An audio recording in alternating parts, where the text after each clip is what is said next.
I used to believe that loyalty was a two-way street. I was wrong. 20 years. That's how long Rachel and I had been married, and if you'd asked me a month ago, I would have told you we'd make it another 20 without breaking a sweat. We were high school sweethearts, the kind of story people roll their eyes at until they see it actually work. I still remember the proposal like it was yesterday.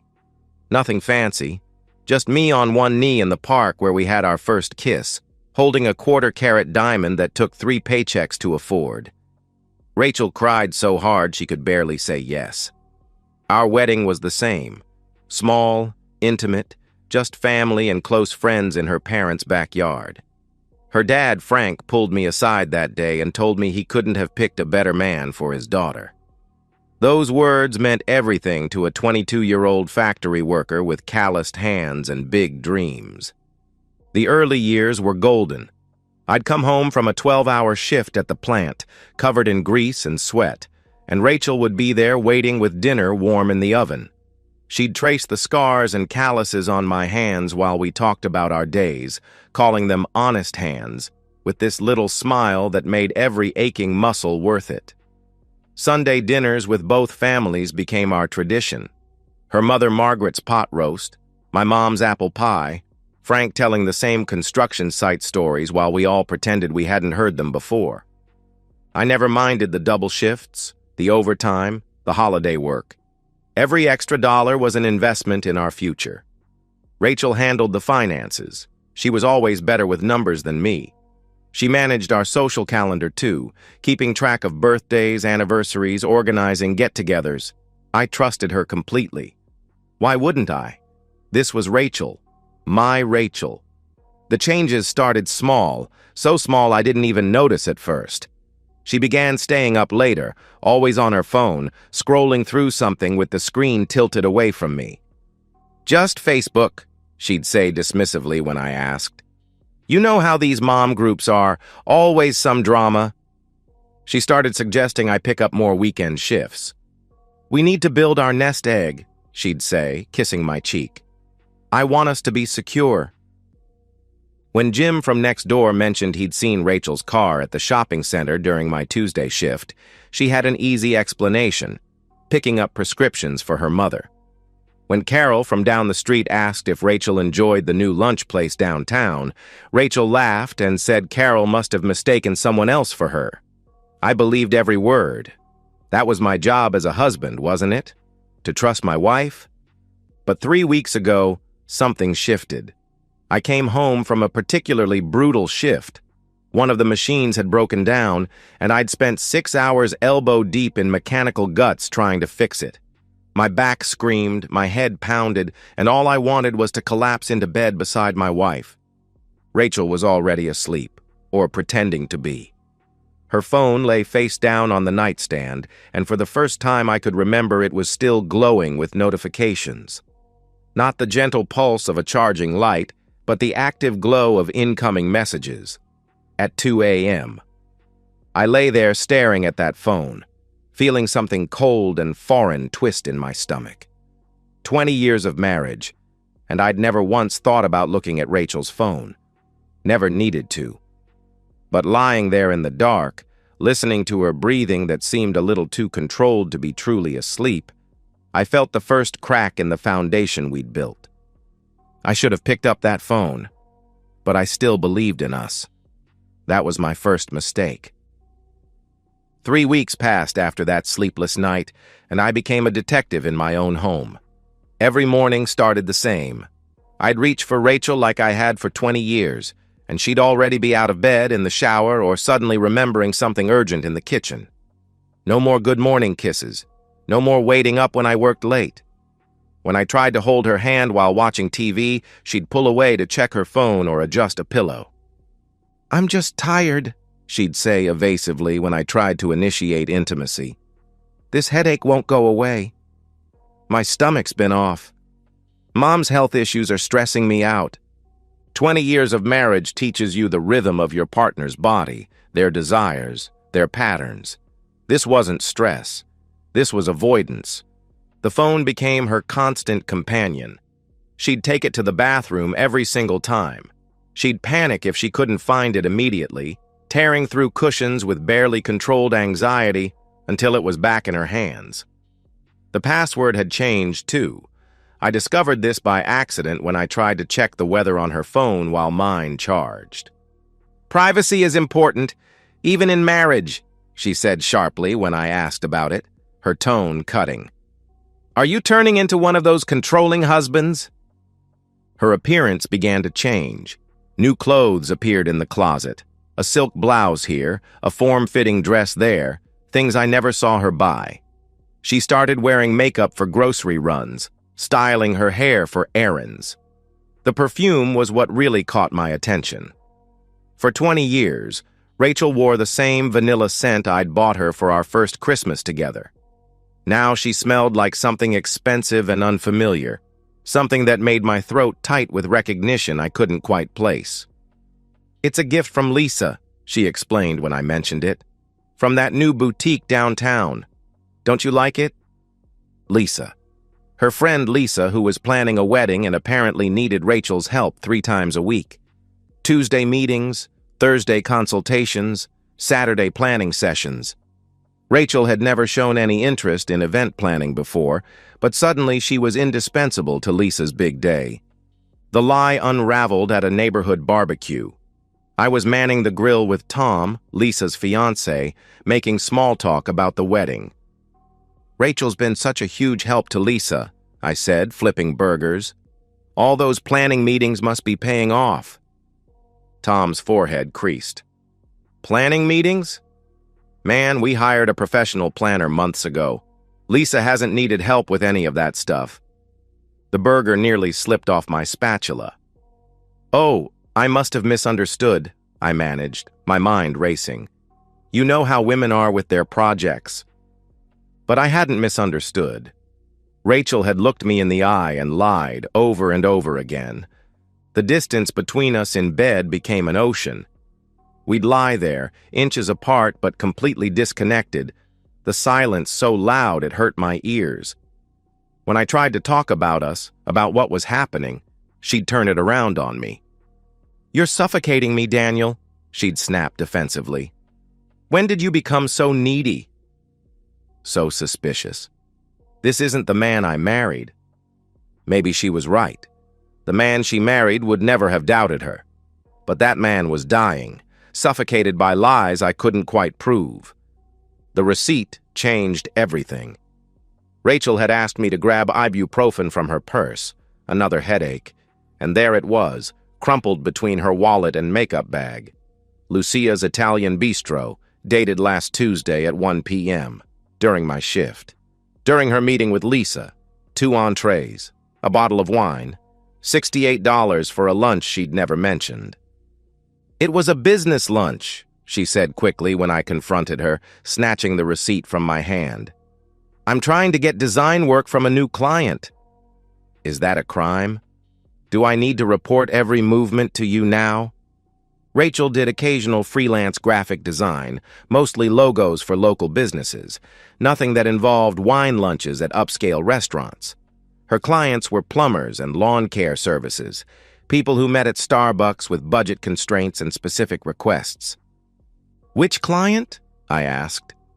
"You don't know them," she snapped irritably. "God, Daniel, what's happened to you?" "You're paranoid. Maybe you should talk to someone about these trust issues you're developing." That night, I made a decision that went against 20 years of instinct. I was done being the trusting fool. If Rachel wanted to lie to me, gaslighting me into questioning my own sanity, then I'd find the truth myself. Tomorrow, when she left for another meeting with Lisa, I'd follow her. I'd spent 20 years building a marriage on trust. Now I was about to spend the next few weeks tearing it down, piece by piece. I just didn't know how deep the betrayal went. The factory had taught me patience. When a machine breaks down, you don't just start hammering at it. You observe, document, diagnose. You follow the evidence systematically until you find the problem. That's how I approached Rachel's betrayal, like a mechanical failure that needed solving. I started with the odometer. Every morning before work, I'd photograph her car's mileage with my phone. When she claimed she was going to her mother's house, 12 miles round trip, but the odometer showed 35 miles driven. I documented it. When she said she was meeting Lisa at the coffee shop on 3rd Street, but added 42 miles to the car, I logged that too. The parking garage receipt came next, found wedged under her passenger seat while I was checking the tire pressure. Downtown Marriott, 3 hours of parking on a Wednesday afternoon when she was supposedly at her sister's house helping with the kids.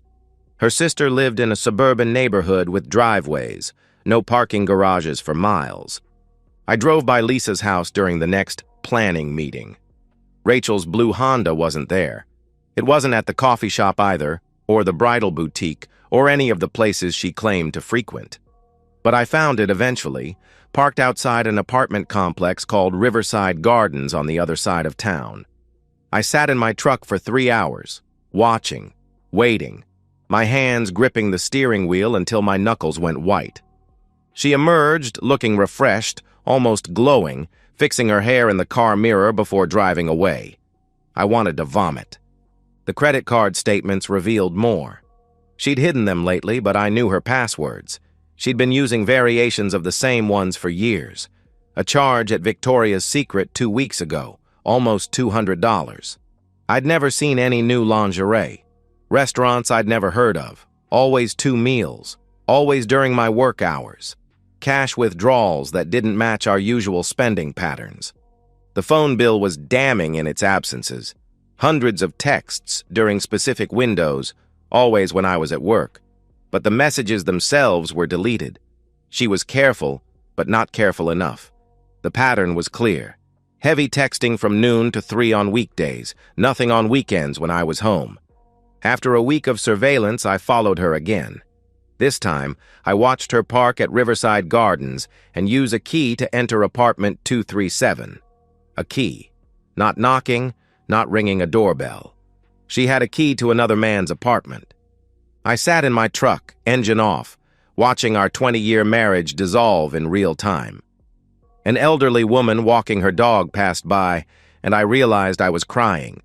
Not sobbing, just silent tears rolling down my face while I watched the apartment where my wife was destroying everything we'd built. "That's Nicholas's place," the elderly woman said conversationally, having doubled back. "Nice young man. Personal trainer at the gym. Always has lady visitors, though. Different one every few months. Personal trainer." Rachel didn't even have a gym membership, or so I'd thought. The rage that filled me was cold, calculating. Not the hot fury of immediate betrayal, but something deeper, more purposeful. I'd spent 20 years loving this woman, working myself to the bone to provide for her, trusting her with everything. And she'd thrown it away for what? Some gym rat with an apartment full of rotating women? I went home and pulled out our documents. The prenuptial agreement her parents had insisted on, ironically to protect Rachel from me if things went badly. But I'd had more assets going in. The house I'd inherited from my grandmother, my pension plan, my truck. The prenup protected me more than her, especially with an adultery clause that would forfeit her claims to marital assets. But a clean divorce felt insufficient. Rachel hadn't just cheated, she'd gaslit me, made me question my sanity, my worth as a husband. She'd been using our money, our savings, to fund this affair. Every receipt I'd found was paid from our joint account. She was stealing from our future to pay for her betrayal. The plan formed slowly, methodically.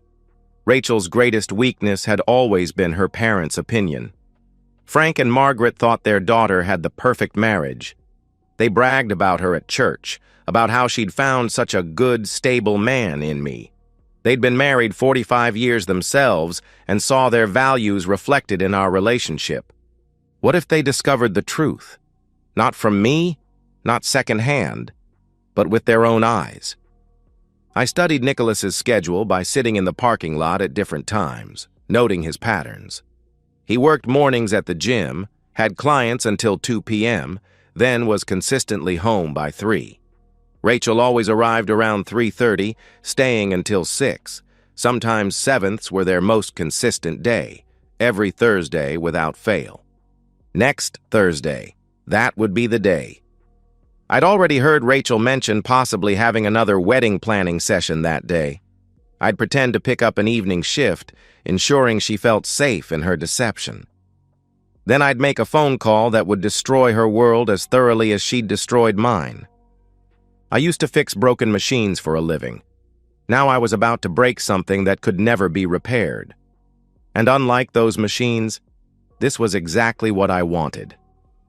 Thursday morning arrived with a gray sky that matched my mood. My hands trembled as I buttoned my work shirt, each button feeling like a step closer to the edge of a cliff. Rachel hummed in the bathroom, actually hummed, while doing her makeup.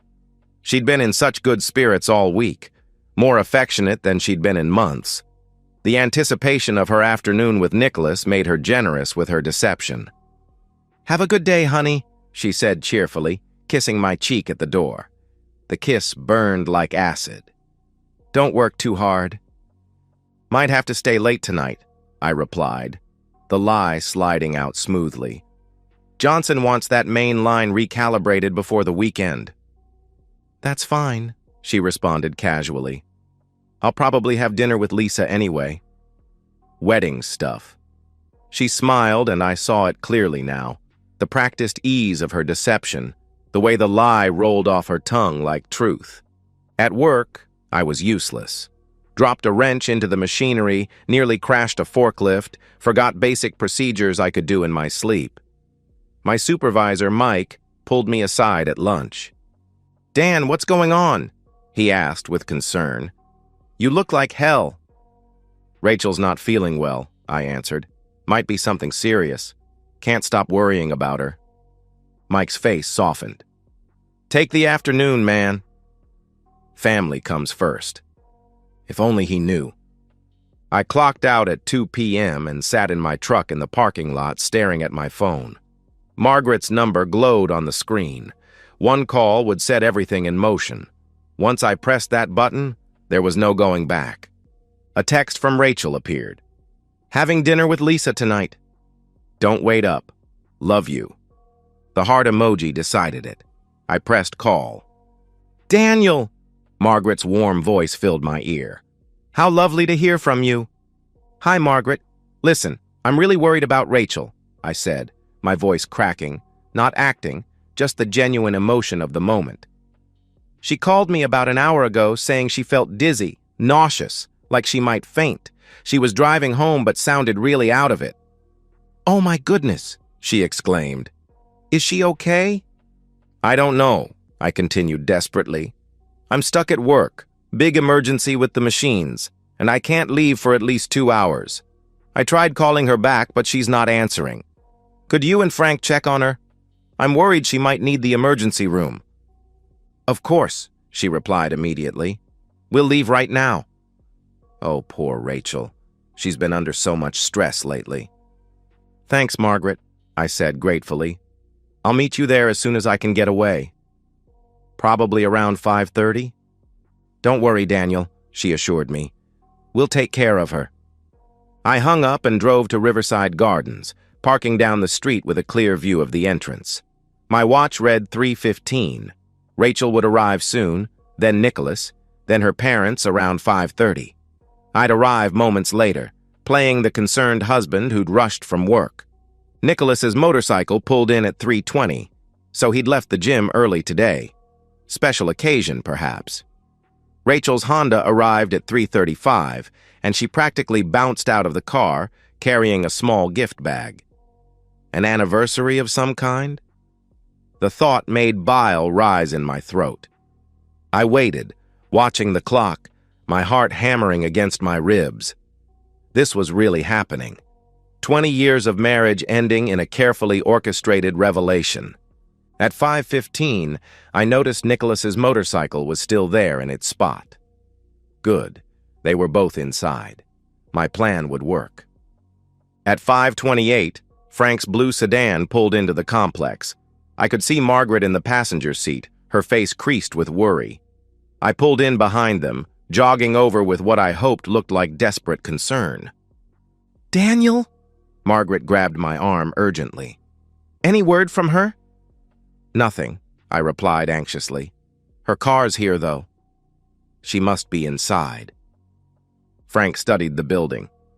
"Which apartment?" he asked. "She mentioned visiting a friend here once," I lied. "Maybe 237? I think that was it. We climbed the stairs together, Margaret chattering nervously about possible medical explanations.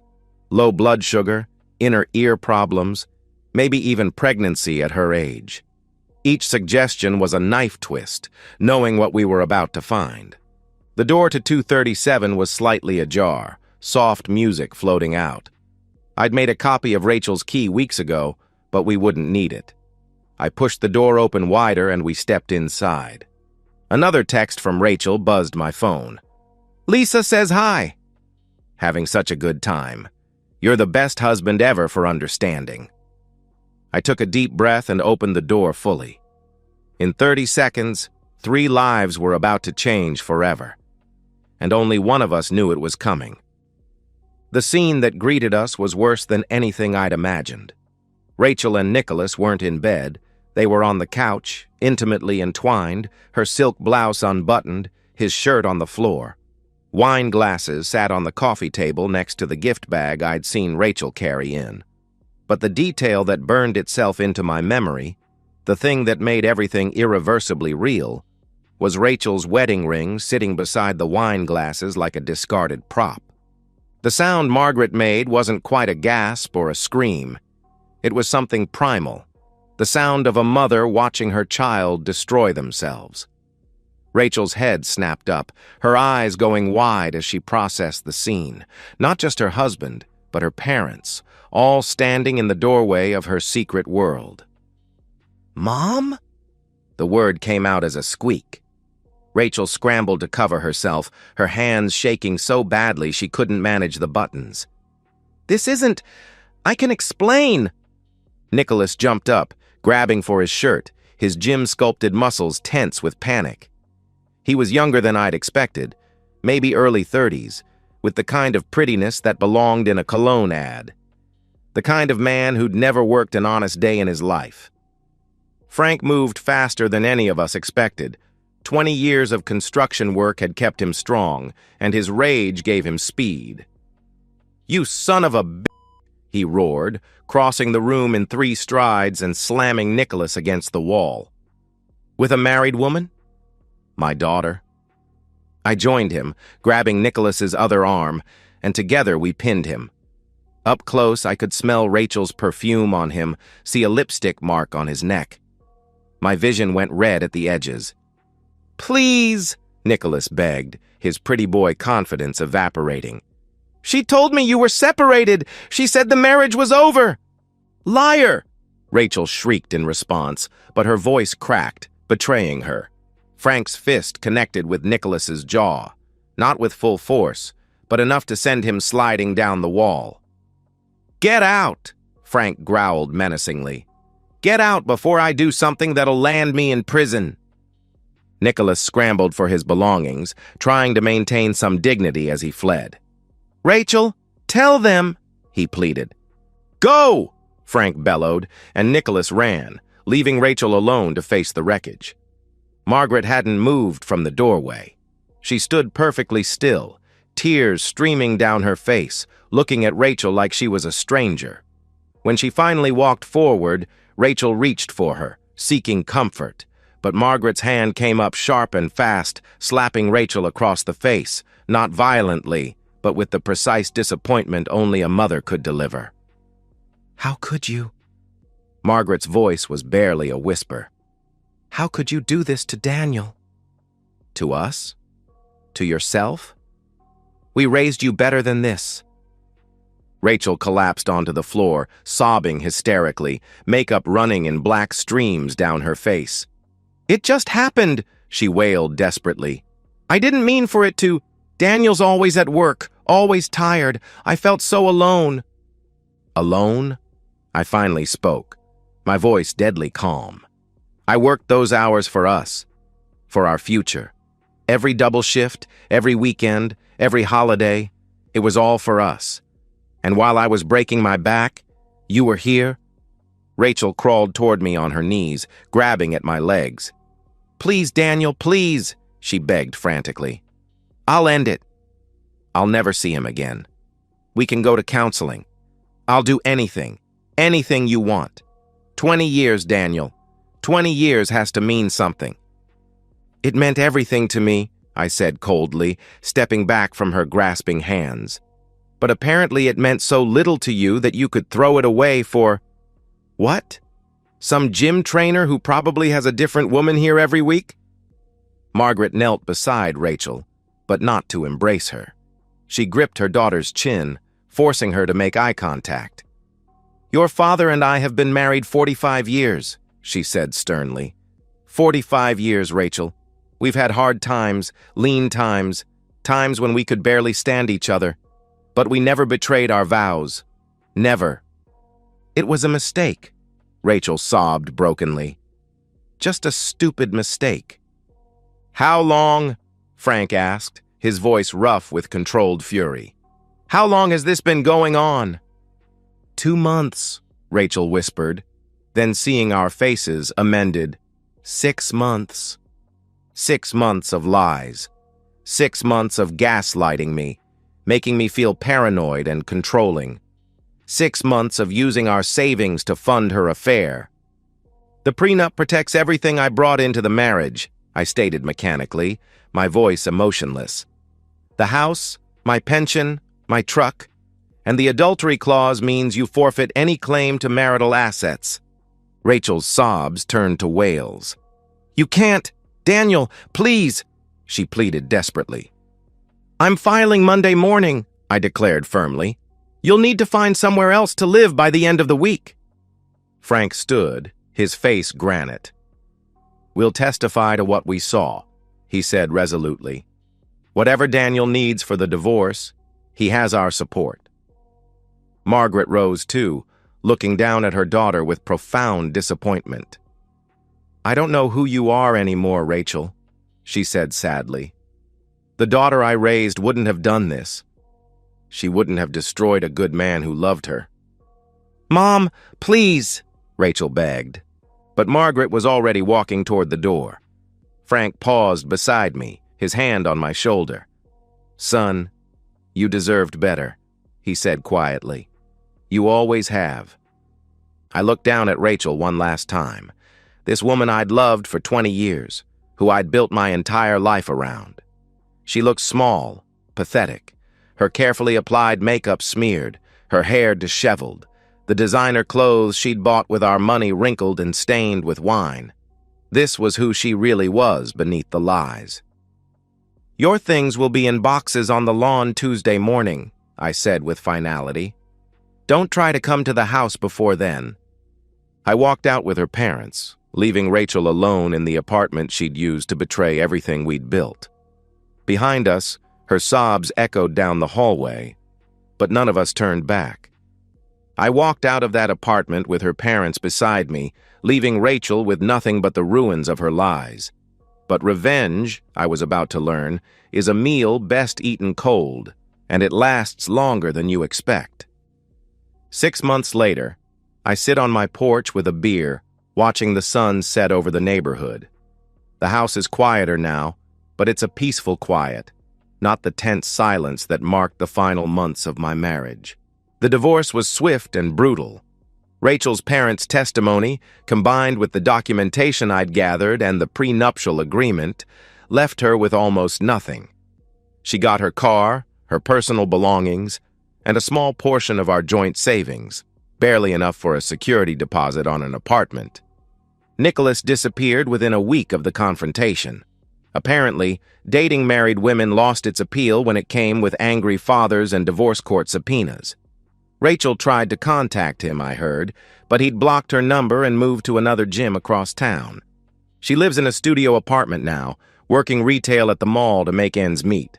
I ran into her last month at the grocery store. She looked older, tired, wearing a polyester uniform instead of the designer clothes she'd loved. She tried to approach me, but I walked past without acknowledgement. There was nothing left to say. Margaret and Frank still invite me to Sunday dinners. It was awkward at first, but they made it clear. I was still family to them. Divorce papers be damned. Rachel hasn't been to a family gathering since that night in the apartment. Margaret told me she calls sometimes, crying, begging for forgiveness. But some betrayals cut too deep to heal. She made her choice, Frank said matter-of-factly over pot roast last Sunday. And it wasn't her family. The factory guys know what happened. Word spreads in a small town. They treat me with a mixture of sympathy and respect. Mike, my supervisor, told me I handled it like a man.